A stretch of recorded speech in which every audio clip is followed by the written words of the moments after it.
Things Podcast.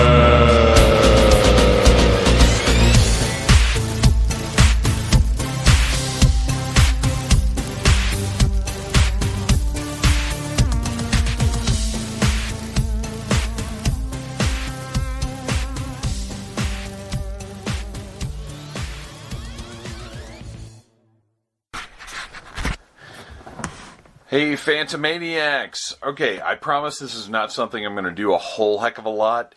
This is an unboxing minicast. And the first one that I did was because I basically wanted to see if the hashtags for Fortnite and unboxing could get the podcast any more attention than it normally gets. In this case, this unboxing is because it's such a big, crazy set of figures. I didn't feel like taking a bunch of pictures and writing about them and doing all that crazy stuff. I wanted to sit down and just record an unboxing like I did with the Fortnite figure. And I'm sitting here with Phantom Jr. Hello. And we were watching Ghostbusters, and we have paused Ghostbusters at the scene in the hotel. And we are going to unbox the what is that? Mezco Toys, Mezco 112 Ghostbusters. That's right. So 2 weeks ago, we went to Atlanta Comic-Con, and I went a little crazy and bought the Mezco 112 Collective Ghostbusters. Now, most of you probably know that I'm a huge fan of the 112 Collective action figures. I think they're the greatest action figures of all time. You can't see it, but Phantom Jr. is gesturing towards my 112 Collective collection.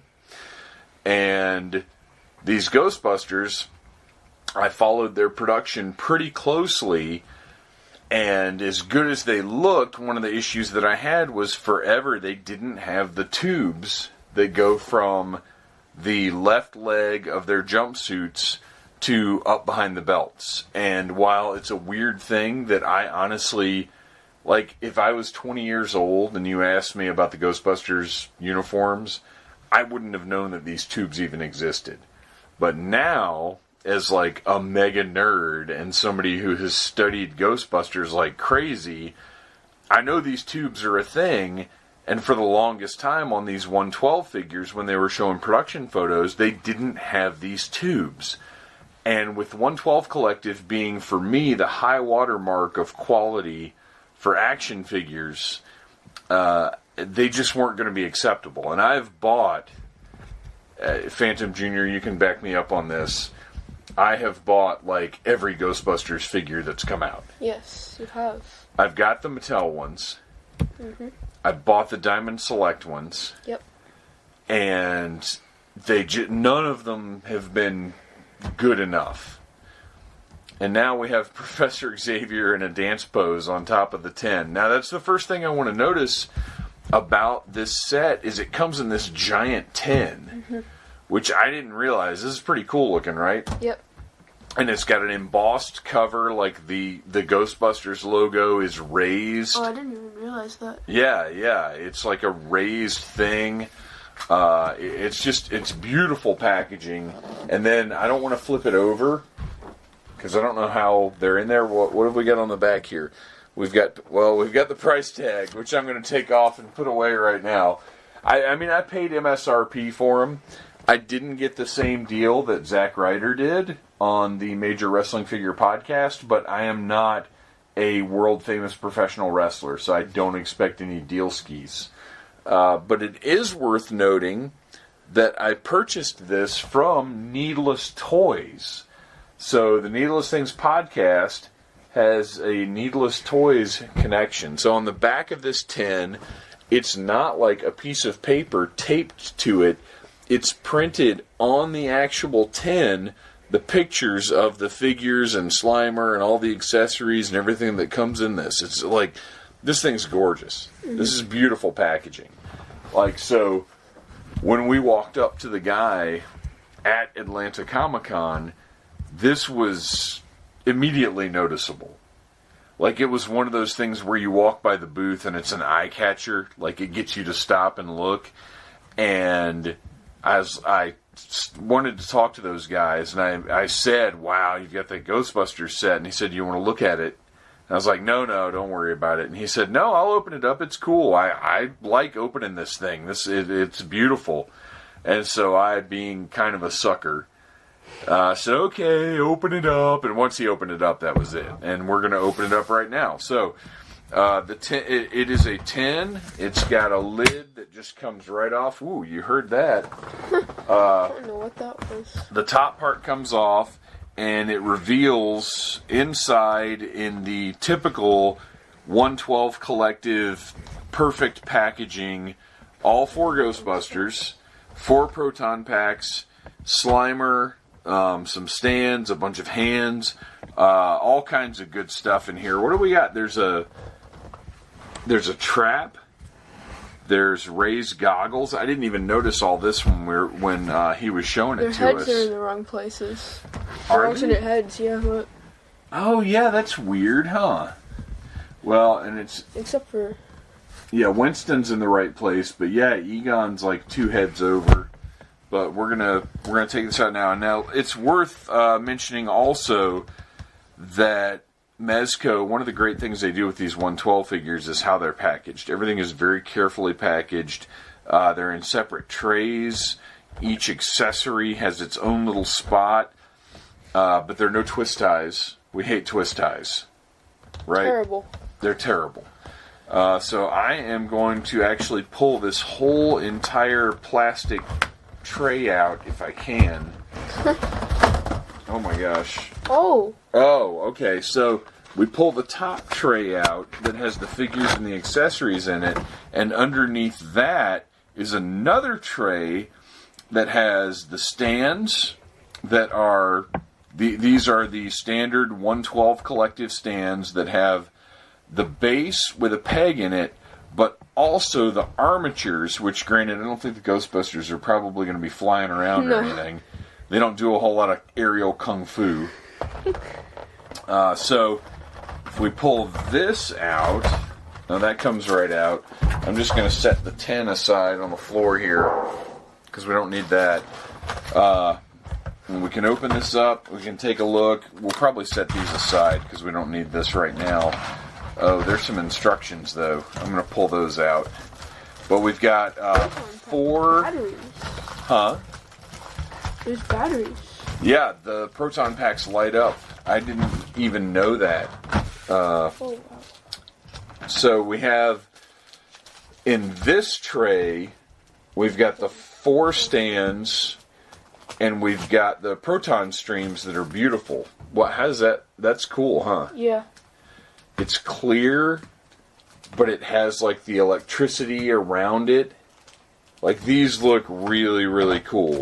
We'll get back to these later once we get the figures and the accessories out.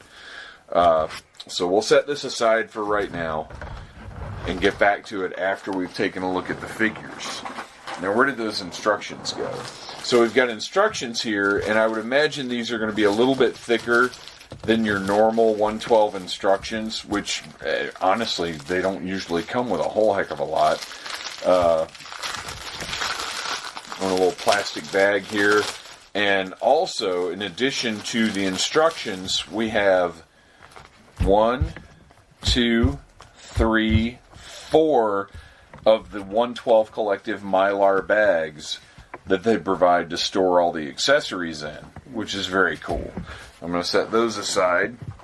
Those for like the hands and stuff. Right, for all the extra hands or the extra heads or whatever.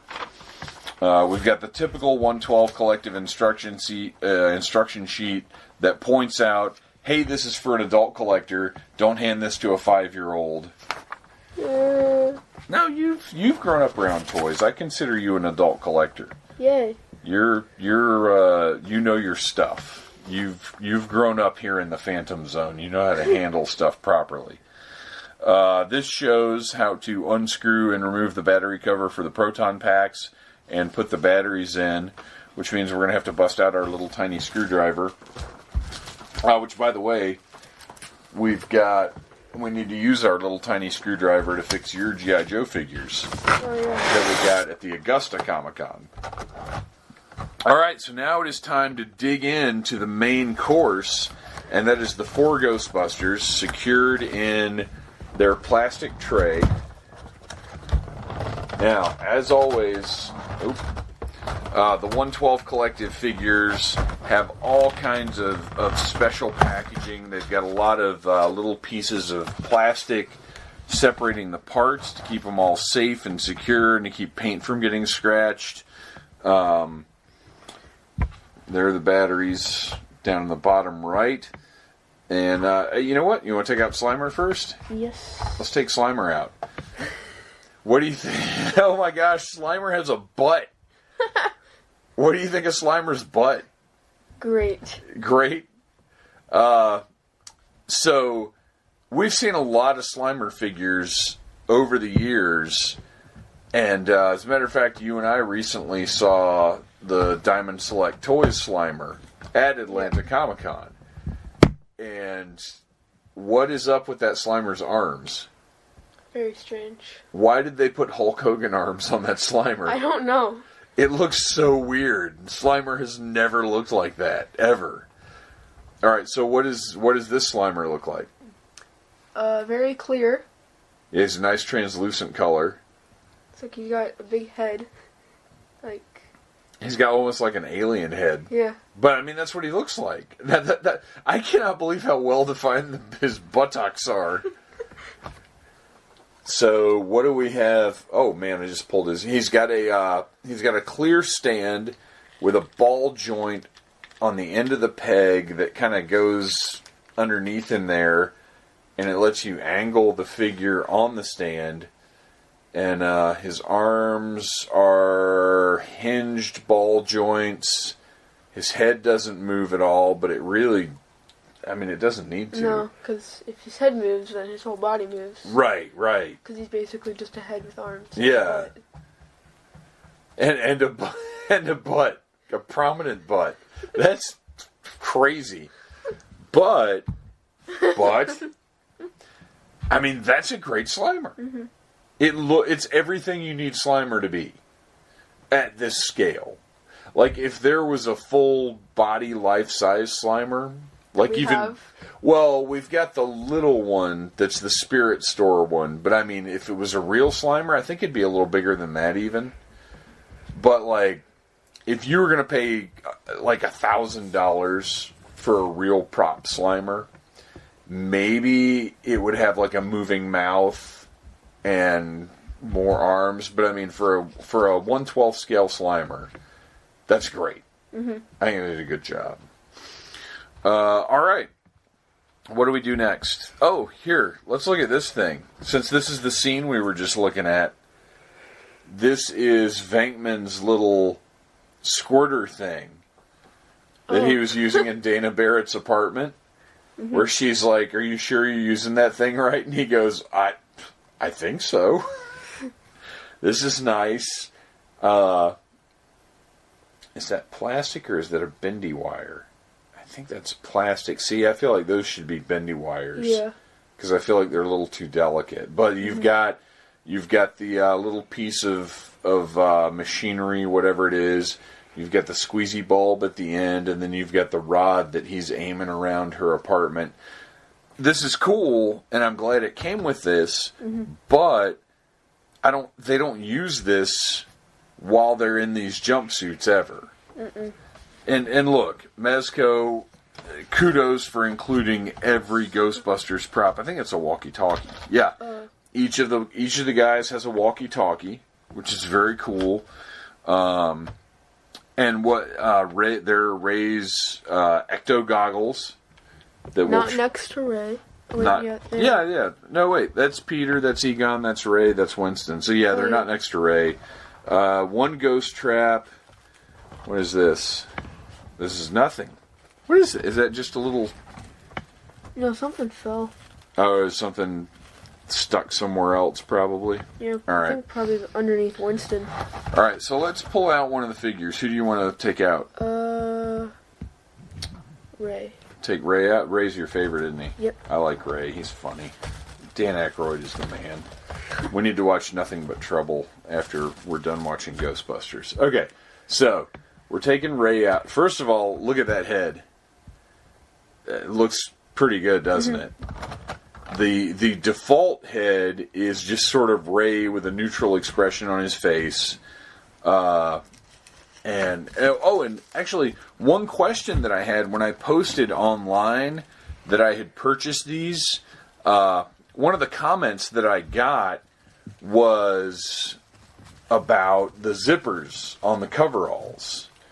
And I gotta say, I mean, if you've bought 112 figures, especially if you bought Blade, or who did I just get?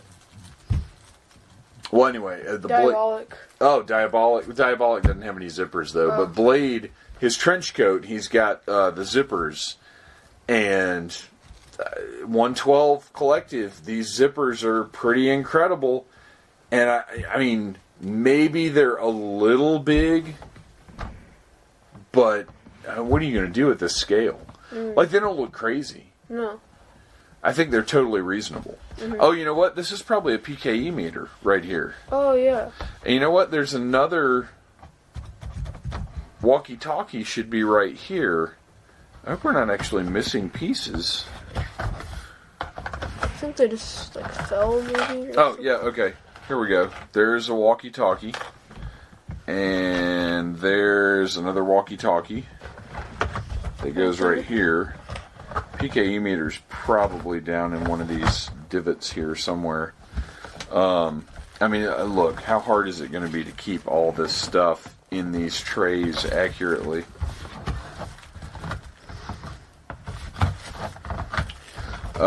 So anyway, Ray...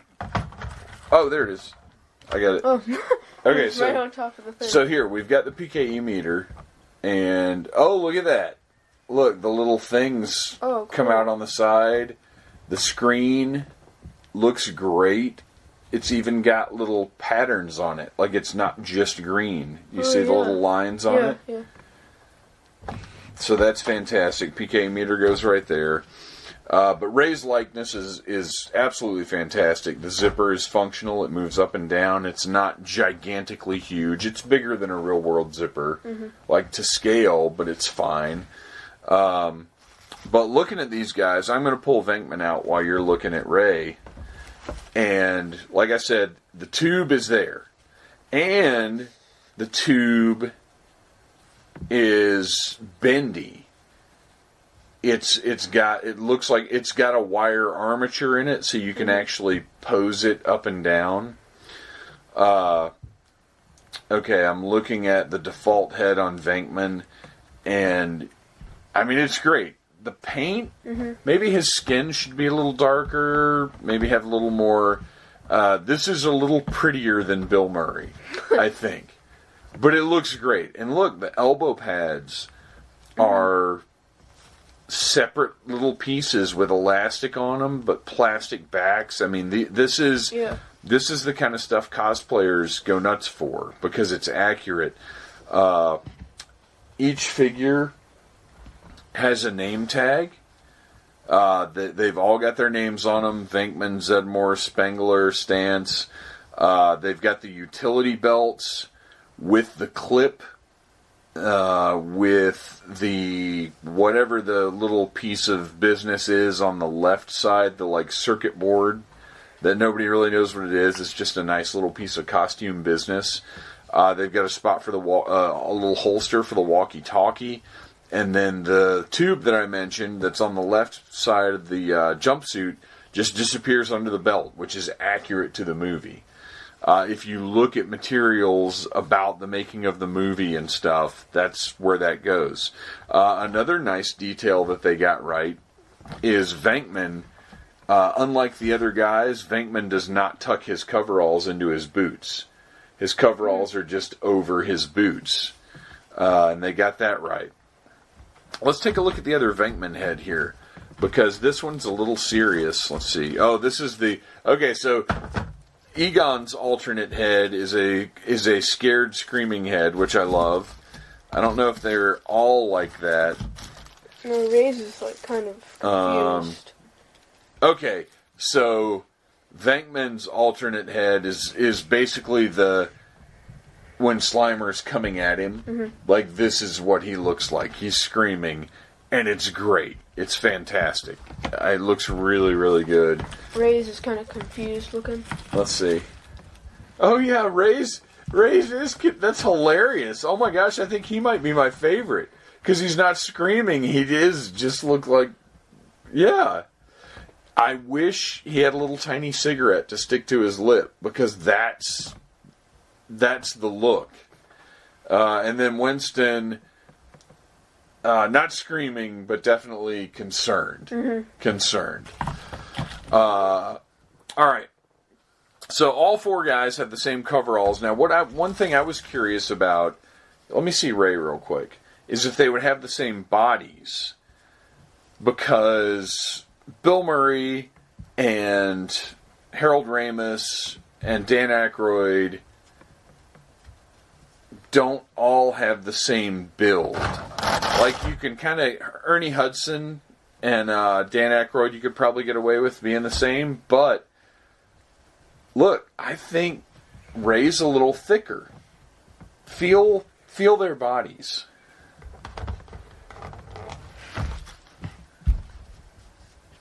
Yeah, they're definitely different. Yeah, they're different bodies. Now, Egon should be a little bit taller than the other guys. Let me see. They have different. Yeah, they have different colors. Like, his is a little bit darker. You Is can it? barely tell, but I think it's a bit darker. Let me take a look at... Oh, look, and Egon is taller. This is something that no other Ghostbusters line has gotten right. The fact that the actors are different body types. But they have. Egon is taller and skinnier than Ray and Peter. Let's take a look at Winston and see. Winston probably has about the same body as Peter, I'm guessing. I don't know. That might even be a little bit different. But the likenesses, I tell you, I think out of all of them, Harold Ramis is good, but I mean, this... that looks just like Ernie Hudson. Although Ray's really good. Why is Ray dancing with Slimer now? Or is he fighting him? What's happening? Because they're friends in the show. Oh, you're right. I think the Dan Aykroyd and the Ernie Hudson likenesses are best. They're all good. But these two are just dead on.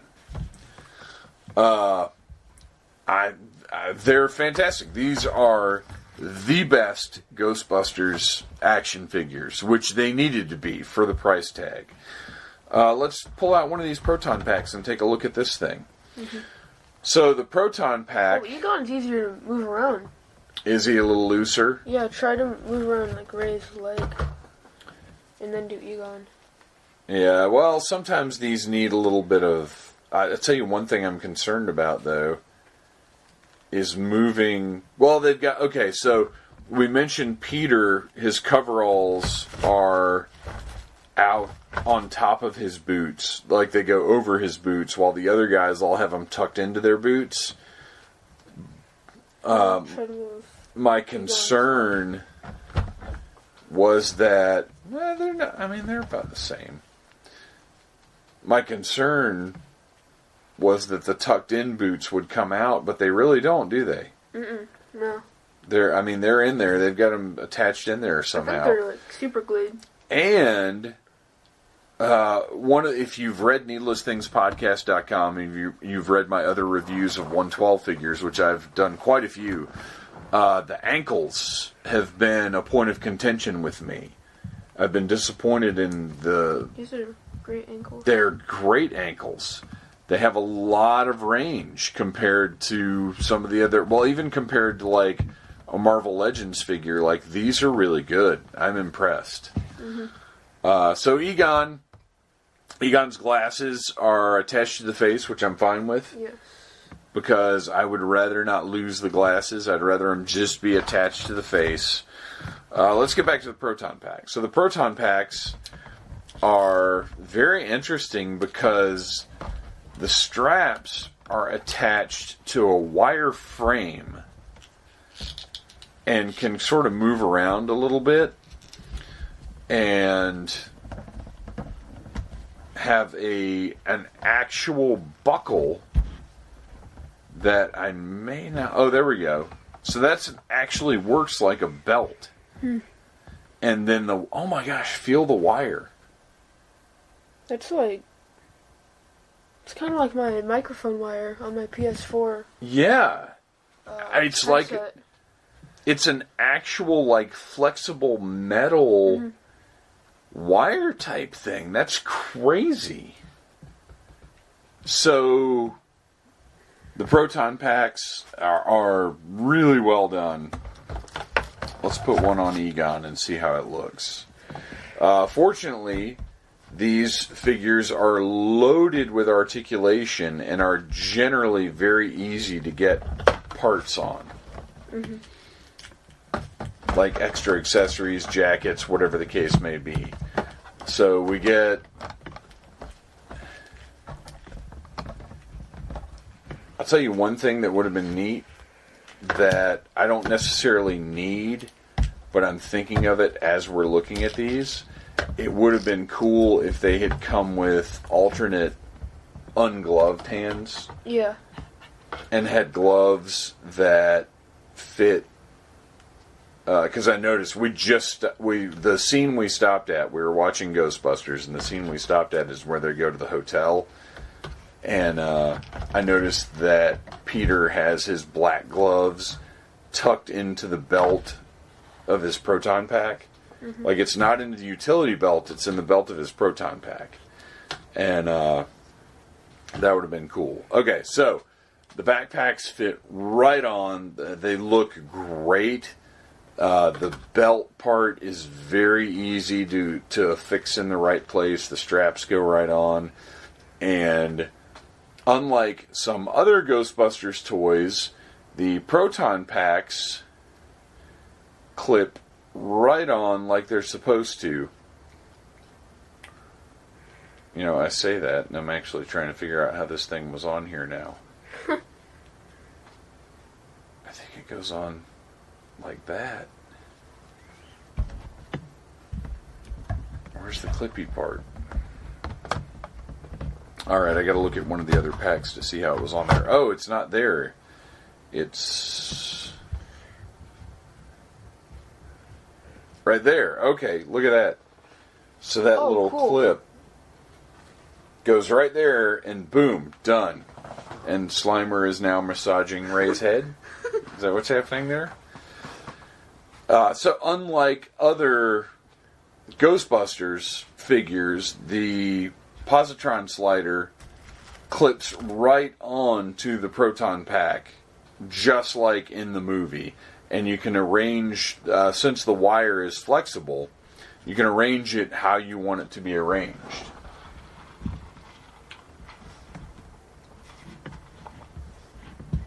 So, here we have Egon, fully suited up, with his proton pack, default head, looking good. And let's take a look, since we don't want to go on too long about this. Let's look at the trap. We've got the wire is coiled up, but much like the cable on the proton pack, the wire is flexible, bendable. You can control how you want it to be. The ghost trap has the pedal connected by the wire. The trap does not appear to actually open up, which honestly I'm okay with that. We've had other ones that open up, but everything else about these Ghostbusters is so far superior that it's not like an opening trap would have been the be-all, end-all of it. So I guess the last thing to look at is the variety of hands let's see how many hands each of the guys came with. Looks like 4 additional hands. There are open hands, like fully open, like relaxed hands. Mm-hmm. And then there are hands, the default ones are just fists, which actually is kind of weird. Yeah. Because it's not like they go around punching ghosts. And then the other ones are ones for grasping all the equipment, the walkie-talkies or the positron sliders or neutrino wands. Neutrino wands, I think that's what they're called. And now Winston is punching Peter, and he probably had it coming. I'm not going to get too deep into switching out the hands and all that stuff because these are 112 figures. We've done that a dozen times now with different 112 figures. We know those pegs work really well. They're very easy to manipulate and to manage. What I will do, though, is slide one of these walkie-talkies into Egon's belt and see just how well that works. And unsurprisingly, it fits in there perfectly. It looks like it's supposed to look. It looks good. Yep.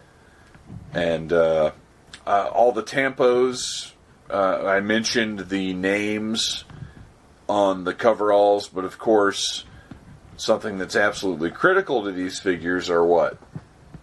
The Ghostbuster logo. And that is, it looks great. Yep. They're super clean. They look excellent. They're bright. They're vibrant. These are absolutely fantastic. Oh, you know what? Let's check out how the proton streams attach. Oh, yeah. To the neutrino wands. So I'm going to bring this tray. Well, I don't need the whole tray. I'm just going to open that tray back up. And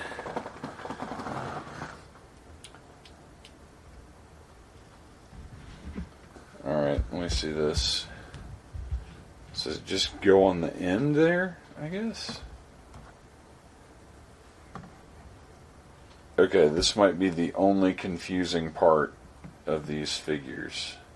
Oh, no, it's not confusing at all. There's a slot in the stream that fits over the piece that's underneath the neutrino wand. So it's actually, once you look at it, it's very clear how it works. Mm-hmm. And it looks great. It looks really cool. And they're all, the 4 streams are the same color.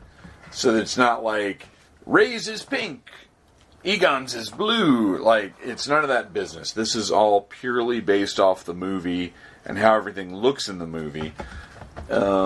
And I guess I should probably go get a screwdriver so we can put some batteries in one of these proton packs and see how these things look. Mm-hmm. So I'm going to... well, actually, you know what? I'm going to go grab a screwdriver.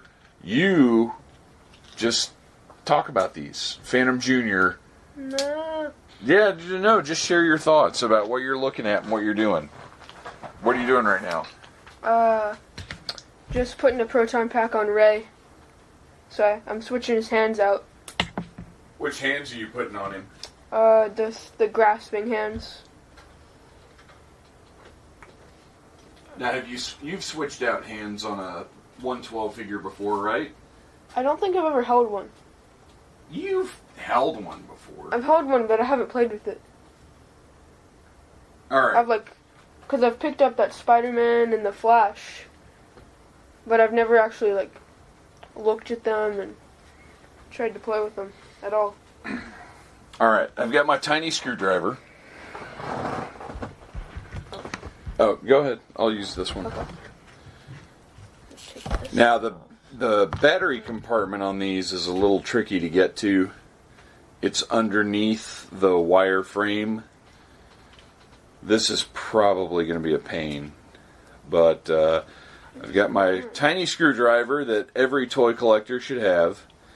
I am unscrewing the tiny screw. And is it attached to the panel? It is not. So be very, very, very careful with these tiny screws because they're not attached to the panel that you're removing. You know how some toys, the screw doesn't actually come off. But in this one it does. And we've got to get 3 of these impossibly tiny batteries into this proton pack. I don't love this. Sounds fun. No, it doesn't at all. I'm gonna put these in one of the Mylar baggies, probably. Alright, so the batteries are in their own separate little container, which is kind of nice. And each proton pack takes 3 batteries. Oh my gosh, I don't know how my big fat fingers are going to get this in here. I could try. I might have to get you to try. Okay, so they go... I don't think this is on. Yeah, this is definitely not on. Okay, the button faces that way. This is madness. Mezco, what are you thinking with these little tiny batteries? Children are going to, like, swallow these. I apologize to the listeners. We've gotten to a spot in the show where things are just frustrating. These batteries are going to be a pain in the butt. The bottom. Yeah, very much so. Oh. Oh my gosh, this is ridiculous. We may have found the flaw in oh no, now that battery's stuck in there. It's under the spring. Oh no. Oh no is right. Okay, so listeners, I really wanted to get these batteries in here and tell you how these proton packs worked. But this is a pain. I do not want to have to do what I'm doing right now 4 times. Oh, now the battery is under the spring. Just get out of there. No, just fall out. Okay. I'm going to try this one more time. And then we are going to call getting the batteries in a lost cause and wrap this thing up. Alright, there's 1. There's 2. Oh my gosh. I don't know how I'm even going to get this one in.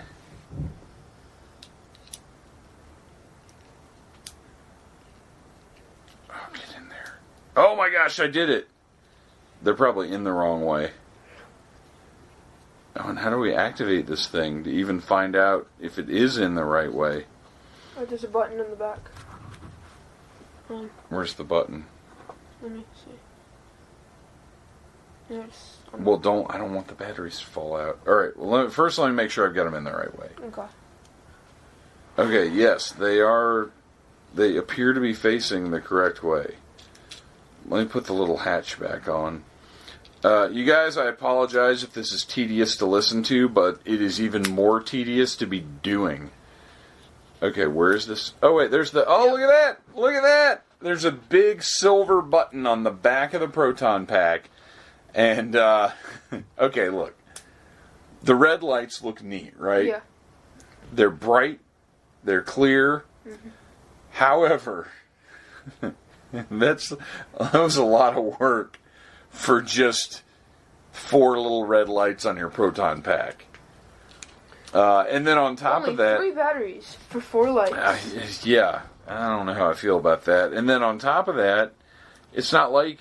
I mean, this is a toy. If you are a toy collector, as I'm sure anybody listening to this is, listeners, you know you can't just leave the batteries in your toys because they're going to decay and get that gross, nasty battery fungus or whatever it is all over the place. So, I don't know. Oh, wait. You know what I didn't notice? Look. Oh, yeah. A little blue light on the... I think it's the level, like how much energy is left. That actually looks really good. You know what? That totally turned me around on this. So we've got the 4 red lights on the little circular part at the bottom, But then at the top left, there's the blue, like, energy level light, and it looks really, really cool. Because it's actually, it's 2 different shades of blue. Yeah. Like, it's different levels. I wonder if they all have different levels. Oh, that's a good question, but we're not going to find that out live here on the Needless Things minicast, because we've already gone too long with these damn batteries. I know, I can't believe I said that, but that's how I feel about these batteries. Okay, so, in closing, to wrap this thing up, this set's phenomenal. These are absolutely the Ghostbusters figures that I have been waiting for my entire life. They are better than Mattel's. They are better than Diamond Selects. They're the best of the best. And worth every penny, because when you consider the fact that Mezco 112 figures cost like $80-85 a piece, and you get 4 Ghostbusters and Slimer for an MSRP of $300, like, that's a deal. It's a great deal. And it's not like you're just going to buy one Ghostbuster. Nobody's going to buy... If you're going to buy one Ghostbuster, then you don't care enough to want the very best Ghostbusters figures anyway. Mm-hmm. So, Phantom Jr., what is your... what's your view on these? These are amazing. Can you imagine there ever being better Ghostbusters figures? No. Right. I don't know what else. I don't know what anybody would do to make better figures. And the cool thing is that you could get like the Diamond Select Ghosts and stuff to go with these. Yep. Because they're a little bigger scale, but it doesn't matter because they're ghosts. Mm-hmm. All right, so if you're out there listening and you were kind of on the fence about Mezco's 112 Ghostbusters figures, which is understandable because it's an investment, I'll go ahead and say get them. I think these things are going to skyrocket in value. Right now, you can probably get them for a little under the MSRP because people aren't buying them because it's a lot of money to spend all at once. But I think, give it a few months, give it a year maybe, and this set is going to be one of those Mezco things that just goes through the roof in value because people are going to realize how great a set it is. They're going to realize they're the best Ghostbusters figures that have ever been made, and they're going to be kicking themselves for not getting it when they could get it for only $300. I predict this time next year, this set's going to be going for close to $1,000. So if you're at all considering getting this set, get it now. And there you go. That's your old pal Dave signing off. Phantom Jr. Yes. You want to tell him goodbye and thank you? Thank you for watching or listening. Yeah, we're not quite to the watching point yet. And goodbye. Goodbye. Thank you for listening to the Needless Things podcast. You're the best. You can find the show on iTunes, Stitcher, Downcast, or in the ears of a Trader Vic's employee. Love you. Mean it. Uh-huh.